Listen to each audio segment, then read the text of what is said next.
Hey everyone and welcome back. This is Lucid. We're hopping back into our game with Lemuria, your favorite ghost nation. And yeah, it's turn 54, which puts us in early fall, I believe. So, message has arrived from Utgard. Legend once told of an ancient hag, older than the father himself. When she appeared at our gates spewing dire prophecies, she faced exile to the Iron Glacier. As a new year was born, one by one her prophecies rang true. We stood by the Well of Erd and watched as the Dark Age matured from its infant stages. Upon her release from prison, the Great Hag smiled with omniscience. Her moment was here. Yggdrasil has felt enough of the profuse accumulation of the taint in our sacred woods. As we turn to the corner of the Dark Age, let there be time for a period of reflection. No longer will the acts that brought us here go unpunished. Instead, there will be immediate accountability. The taint spilling from other realms will flow back and suffocate its source. Horrors will be met with horrors twice as great. Blood will be met with blood twice as cold. As we prepare for the long winter ahead, we follow the Great Hag's destiny.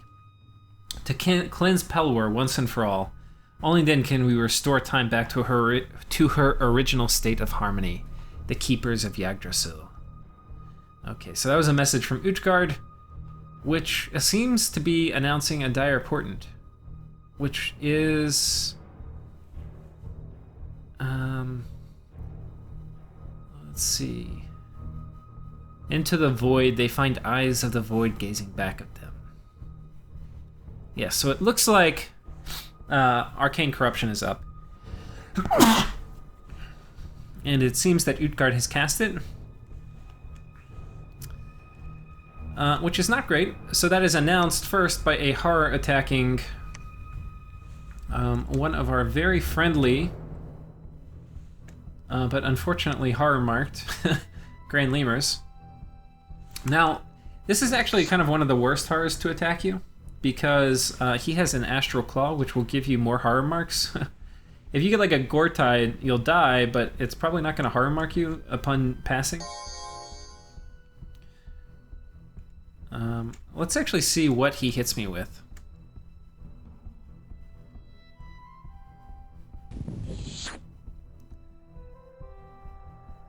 With life drain, missed.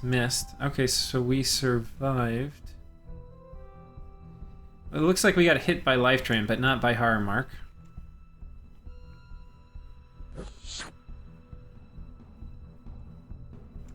And then let's see if he gets me. Yeah, so he killed me with life drain. I don't think I got hit by horror, so my horror mark didn't get any worse, but I think it was kind of bad to start with. So he's probably going to be in like a little horror death spiral. So anyway, we'll use him to cast shit. So anyway, may he rest in peace. What else? So our raiding of Caelum, if you recall last episode, we basically have raided most of Caelum's lands now. And we are sucking income from it, which we are happy to do. This one, we sent a Grand Lemur on top of Caelum's fort, thinking we might be able to take it, because we do get 15 protection. I don't think we have Soul Vortex up yet. And they do have magic weapons, so they may be able to kill me. Yeah, it looks like they're going to kill me. I only have 1 HP left. Yeah, that's unfortunate. If I had sent them with a few creeps, I would have lived. I needed to get like one more spell off, and then I'd have been fine.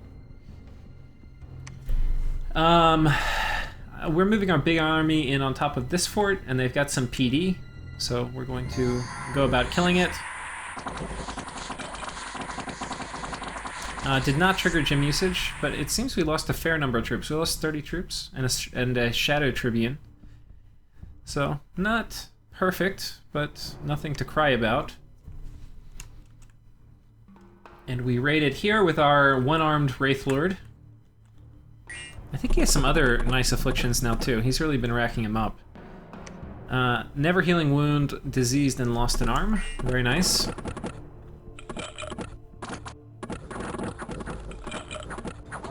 Some horde of skeletons. And then people get in. There we go.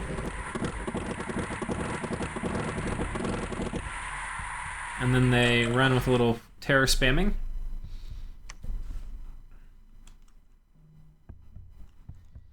And then we're attacking here. These guys, again, they do very good against normal PD. They do not do good against Caelum PD, like where they get the flyers, so.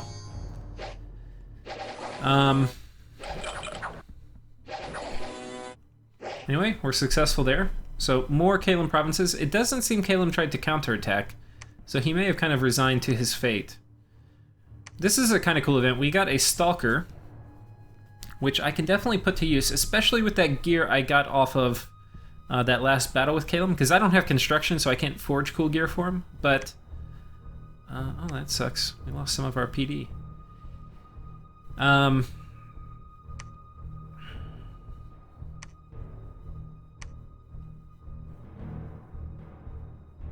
Okay, we got some of our dudes back. And we have a ton of dudes on here. Still have not broken the fort. I was kind of hoping we would break it. I'm right at like 900 dudes. I've got all the surrounding forts under siege. So I had a good chance. This is where my Grand Lemur died. To that horror. We've moved here, so we've got this on lockdown. And I think we're going to move back, just leaving one troop on top. And I don't think he's going to risk coming out and attacking me. We can also see what's inside. I've got Graveyard of the Damned. That's pretty damn sweet. This is a 3 death income site. Caelum has pretty damn good death income. So taking it will be quite nice for me. He's got he's done a good job site searching. We've got the Mother Oak here, which is going to give me a witch. Which gives me the Earth Nature Crosspath, which is pretty good. If you get a Thistle Mace on them, they can get up to Nature 3 through Strength of Gaia. Though she will also she'll have to cast this with a Nature Gem. So anyway, it's a bit tricky, but you can do it.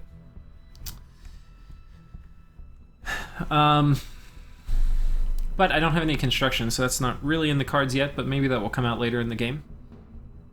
So we're going to continue sieging. We are moving yet more troops. We're moving another 100, which hopefully will be enough to finally break this open. This is these citadels have a ton of wall defense, 750. So it's kind of okay. I don't mind doing it, because once I get them, they're going to be far harder to take from me than they are to take from him. And we will be quite excited about getting Caelum's Cap, which I think is coming up. But this is my current turn, so I don't know how anything is going to go from this point on. This guy is hiding, as he should be. These guys are all doing their thing. I think this guy is going to be scripted for Stygian Reigns. This guy, do I have... Oh, I don't have Earth Gems. Oh, because I think my Earth Gem caster died, actually, in that previous fight. This guy is going to be coming in too, so we're going to be adding to the number of troops on here, and so hopefully next turn we storm. Actually, wait, maybe this... I think I have one more turn. Yeah, no, I have one more turn. This is not my current turn, I'm sorry. If it was my current turn, this would be a super short episode. So that's basically it. Raiding will continue. My raiding targets now are here and here. He could counter-raid. With Astral Corruption up, it's going to be a bit more tricky for me to hop on top of him. What I'm going to be doing, though, is, for those of you who don't know, Astral Corruption it's a game-winning spell. It will not guarantee you win, but it can be so decisive that it's very hard to fight against. What it does is anytime you cast a spell or forge an item that uses anything other than Blood Slaves, there's a chance that you get attacked by a horror. The likelihood that you get attacked by a horror and the size of horror that attacks you will be dependent on how many gems you use in the item or in the spell you're casting. It does not affect battlefield casting, so if you can still cast things in the battle, and horrors won't pop out and try to get you, but anything you do, like rituals in the strategic map, will potentially cause a horror to attack you. If you're a nation that relies on elemental magic, you're basically screwed. If you rely on death magic, you're mostly screwed, but you can do things like Twiceborn to kind of get around that. Like, kind of. basically, if you're not blood, you're in trouble. The exception to that is astral. If you have astral, you can do Ritual of Returning or Forge Rings of Returning, and that is one of the ways to dodge astral corruption, though there's still a chance that the horror will kill you in the first hit. For me, this is kind of okay. My guys are undead, so if they do get killed, they respawn, though they can fall into horror kind of death loops. I would like to have it come down. I don't know if I'm going to contribute. I'm definitely not going to put astral pearls into making it come down. I can do Ritual of Returning for all my important casting, which I will do, but we're going to do it once here with this dude. And I probably should have cast it 1 or 2 more times, but I didn't anyway. And we're going to hang tight. So that's basically it. We're moving the big army back here. We're going to add more troops here. We're going to continue raiding and see what happens. Looks like Caelum's given up. He could raid. Might be smart. I don't know. Yeah, it's definitely not good. Like, this is a losing strategy to totally sit in here. It's unclear whether he's going to lose faster if he moves out and attacks. Because, I mean, moving out, he's going to get some income back and it's going to deprive it from me. But then, once I kill his troops, I'll siege his forts faster. And with his income so bad, he's not going to be able to rebuild troops. So he's kind of screwed either way. I'm not sure which way he's screwed more, but there is a chance if he moves his troops around well, he could potentially fight me off and win. Though if I've kind of isolated or killed most of his mages, that may not be in the cards. So maybe he's just kind of thrown in the towel. But I'm not sure an AI would do any better, so I'm not going to ask that he goes AI, but if he starts staling, we'll probably switch him over. Yeah, I think that's it. Actually, I mean, AIs would do worse. Like, here, you've got troops inside. The AI would just stick their head out and, like, attack you with their troops, and then they don't... It kind of, like, defeats the whole purpose of having AI troops. I mean, of having an AI, like, help, because the player is going to do better just by sitting in their fort. I'd break through all his forts faster if he just has his guys come out and try to attack me. And then they'll do less damage fighting me outside the fort than in, though the fort doesn't offer too much protection, just a few archers on the wall. So that's basically it. We're going to hop to our current turn. And this one I have submitted, but the turn hasn't posted, so if you and I find anything together, we can fix it. So a message has arrived from Agartha. So astral corruption is obviously pretty bad for all of us. We should probably do something to turn it off. I'm sending this message to Midgard and Ryla as well, but we may want to pull our resources for a dispel. So I sent him a message back, and I say, well, Midgard is a blood nation, and probably even sent blood slaves to Utgard to put it up. Ryla may be interested.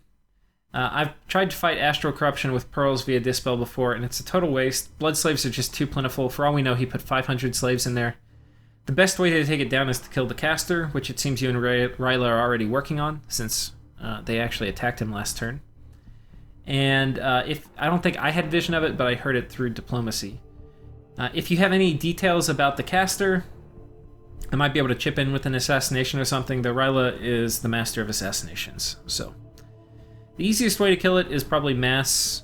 Ryla has a remote assassination attack, and if he targets that on the right province, he could potentially kill him.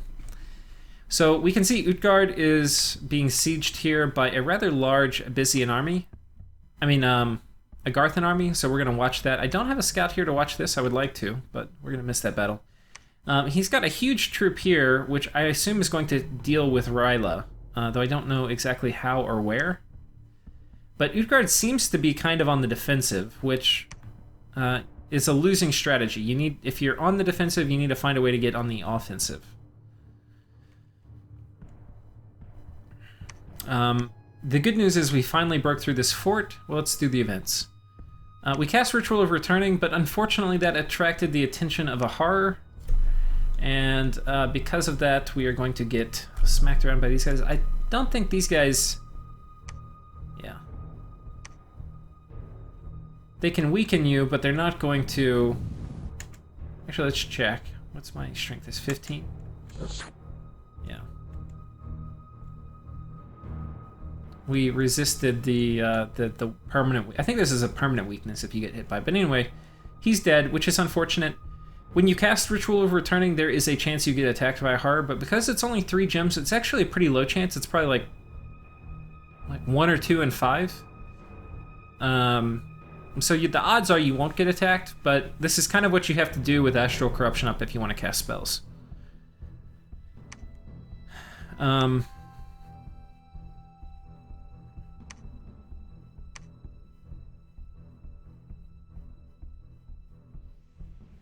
Okay, that was nice. We found some gems, some more gems.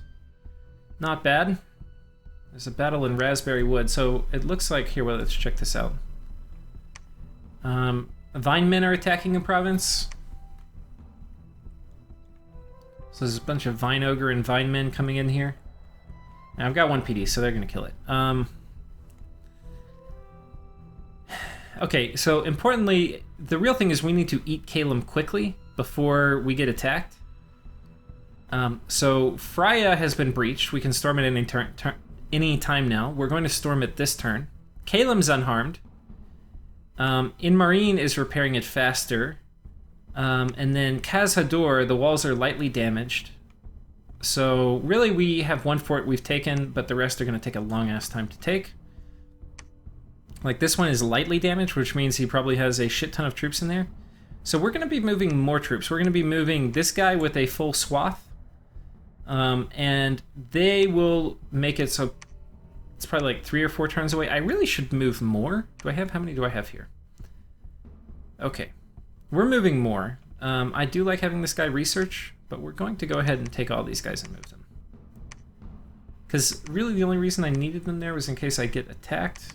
I want these guys to hold up walls. Oh, is that all you can do? Are you serious? Undead leadership 15? It's almost not worth moving him yet. Yeah, I don't think that's worth moving. We're going to keep him researching. I need to move somebody else to pick these up.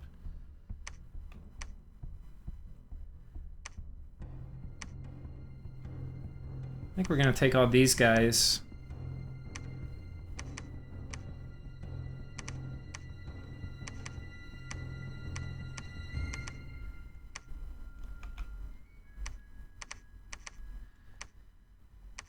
Um, 54? That's hardly any, damn it. But the opportunity cost for using these guys is much less. So anyway, he's going to move here. Let's see, where are these guys at? We're going to put them in the back. Skirmish.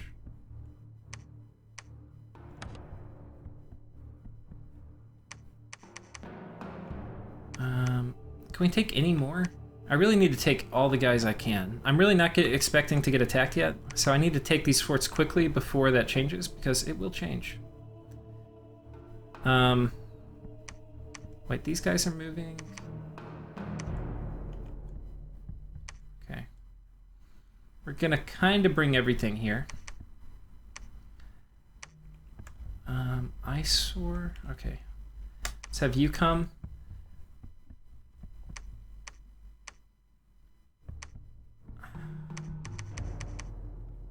So these guys are on attack rear. We want the one right behind them to be on hold and attack rear, which I think is this one. Okay, that's perfect.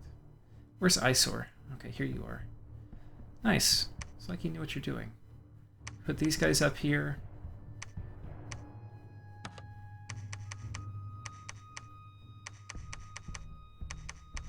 Okay. That should work.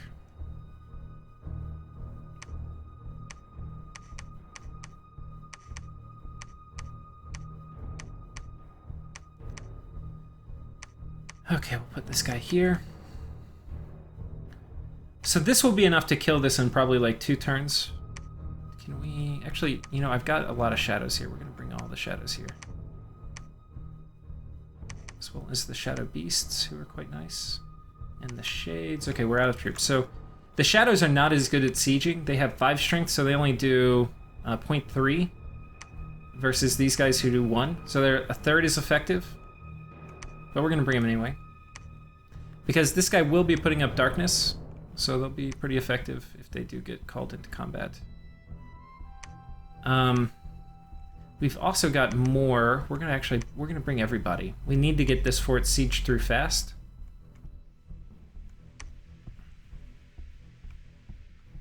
Wait, who did we put him on? This guy, Call Shadows, okay.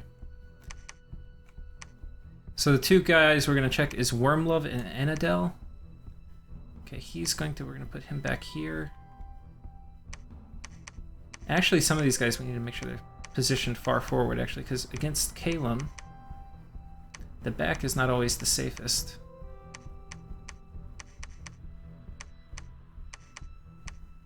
And actually, these guys I want here. I'm going to put these guys on a skirmish formation. Skirmish formation right here.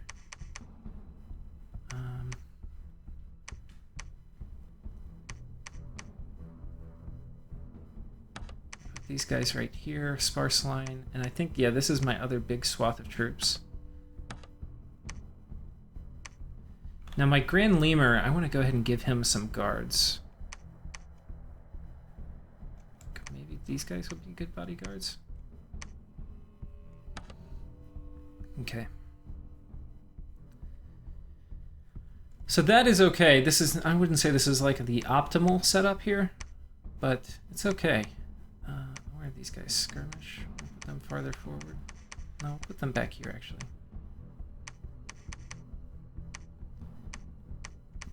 Okay. We do need to make sure they are on attack rear. These are going to be hold and attack rear. Make that control 4. Hold and attack rear. Hold and attack rear. Wait, this is going to be just attack rear. Hold and fire is fine. Hold and attack. Attack rear, good. I think you are going to be on just attack rear. These guys are hold and attack, perfect. Wait, where's my guys in the front? Okay, they're on attack rear. So this is fine. This could not deal with like a huge attack, but I don't think we have a huge attack coming. We're pretty safe since we have a lot of the forts locked down.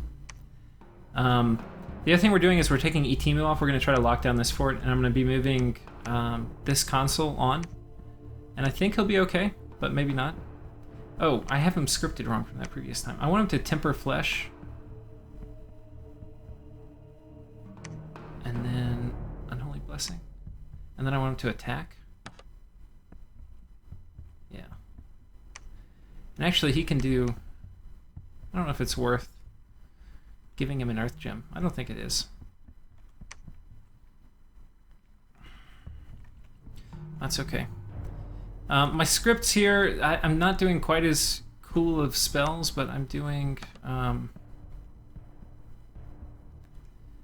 you can see I haven't like fully spread out all my units, which maybe I should. But kind of, I think we're actually okay. We're going to move this guy a little farther forward.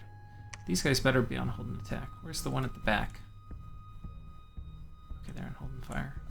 So we got Darkness coming up, Rigor Mortis, Skeletal Legion. Then this guy's going to be doing Unholy Blessing, and then Apostasy.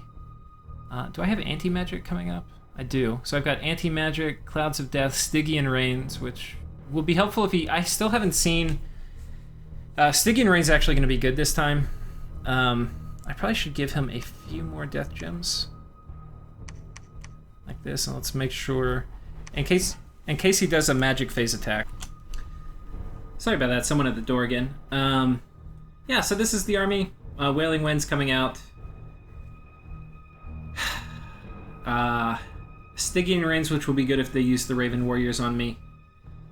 I'm trying to think if there's anything I'm not casting that I should. I do have Darkness. This guy probably could actually drop... We can see. We can put Grip of Winter. I think most of his mages have Frost Resistance, but... I don't think I have enough... I don't have any Water Gems, so we're not going to do that.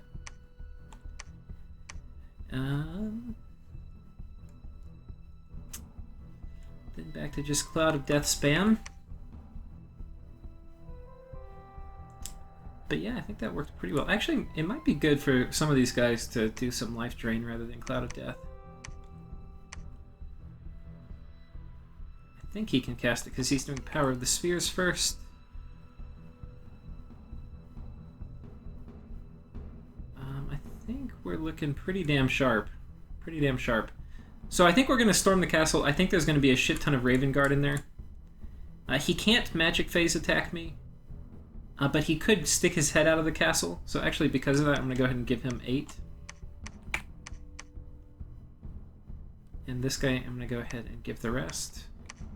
These are my 2 most important casters. Let's make sure they're on conservative gem use. Okay, perfect. And everybody else is kind of auxiliary. We're going to go ahead and give him a couple more. And he's on conservative gem use. Yeah, I think we're all Gucci here. Looking good. Now, if I didn't think there was a big battle, I would move some of these off to start sieging another fort. But I do think there will be one, so I'm not going to do that. And I do... Okay, these guys are left, so if I lose the battle, I'll at least have the province still. And I think we're good. I think we're good. I'm glad I came back and looked at this turn after I've submitted it, but before the turn is processed with you guys, because I definitely found some things to do differently. So it's really helpful doing that. Then, yeah, I think we're good. I think we're all good.